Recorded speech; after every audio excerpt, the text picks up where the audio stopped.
Dear students, how are you? You will be fine, I hope so. बेटा, आज का हमारा टॉपिक ऑफ डिस्कशन है सॉलेबिलिटी। स्टूडेंट्स, ये इंपॉर्टेंट लॉन्ग क्वेश्चन है और ये एज अ शॉर्ट क्वेश्चन भी आता है बोर्ड के पेपर में। और इसकी स्टेटमेंट ये होती है, define solubility, give the general principles of solubility. Now let's see what is solubility. Solubility is defined as the number of grams of solute dissolved in 100 gram of solvent to prepare a saturated solution at a particular temperature. Students, ये जो solute और solvent, ये to terms हम इनके साथ बहुत अच्छे तरह से फेमिलियर हैं, जिनको हम ऑलरेडी डिस्कस भी कर चुके हैं कि सोल्यूशन का वो कंपोनेंट जो कि स्मॉलर क्वांटिटी के अंदर होता है स्टूडेंट, उसको हम बोलते हैं सोल्यूट, और जो लार्जर कंपोनेंट होता है सॉल्यूशन का, उसको हम बोल देते हैं सॉल्वेंट। या फिर जो चीज़ डिज़ोल्व हो रही होती है ना बेटा, उसको हम बोलते हैं सोल्यूट, और जिसके अंदर हम डिज़ोल्व कर रहे होते हैं वो कहलाती है सॉल्वेंट।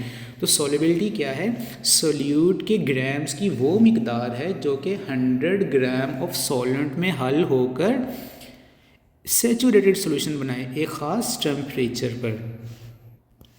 अब बेटा, इस डेफिनेशन को हम अंडरस्टैंड करते हैं एक एग्जांपल से। सपोज करें आई हैव अ बीकर, और इस बीकर के अंदर बेटा मैंने 100 ग्राम सॉल्वेंट लिया है। सॉल्वेंट कौन सा? सपोज करें वाटर लिया है, और अब इस सॉल्वेंट के अंदर मैं सोल्यूट को ऐड कर रहा हूँ।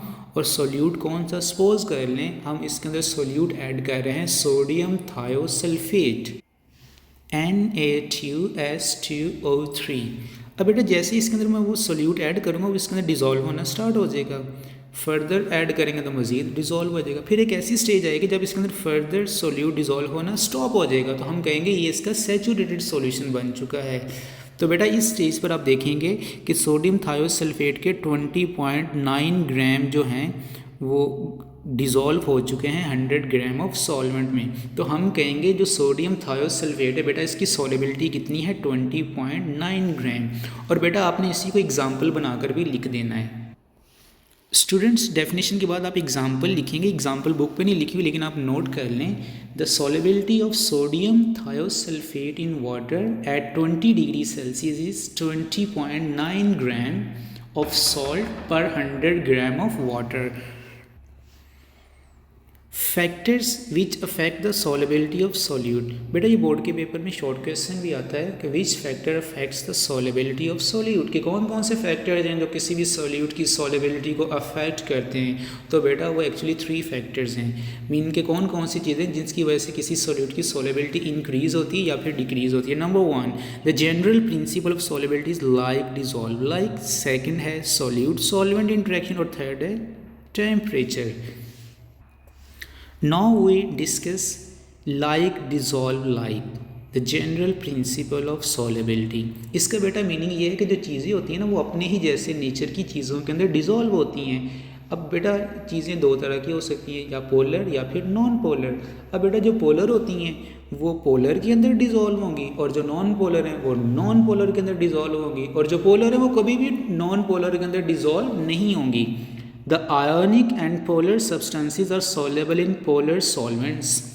Ionic solids and polar covalent compound are soluble in water। के जो ionic solids होते हैं ना या फिर polar covalent compound होते हैं बेटा, वो water के अंदर soluble होते हैं। क्यों? क्योंकि water भी क्या है?